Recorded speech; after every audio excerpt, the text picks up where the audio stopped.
ঈদের ছুটি শেষে শুরু হয়েছে জাতীয় সংসদের বাজেট অধিবেশন।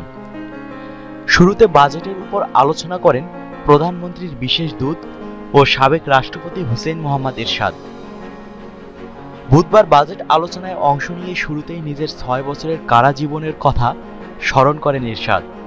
তিনি বলেন, ৬ বছর কোনো আলো, সমুদ্র কিছুই দেখিনি। এরপর তিনি কারা জীবন নিয়ে নিজের লেখা কবিতা আবৃত্তি করেন।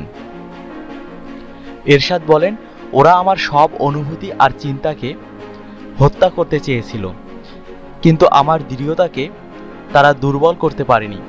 আমি সবসময় একটু কাগজ আর কলমের সন্ধানে ছিলাম নিজের অনুভূতি প্রকাশের জন্য। তিনি আরও বলেন, শুধু আমাকে জেলে ভরে তারা সন্তুষ্ট হয়নি, আমার স্ত্রীকেও তারা আটক করেছে, তাকেও ৬ বছর জেলে থাকতে হয়েছে। আমার শিশু সন্তানের জীবনটা নষ্ট করে দিয়েছে। কবিতা দিয়ে বাজেট আলোচনা শুরু করেন হুসেইন মোহাম্মদ এরশাদ, আর তা দিয়েই আলোচনা শেষ করেন।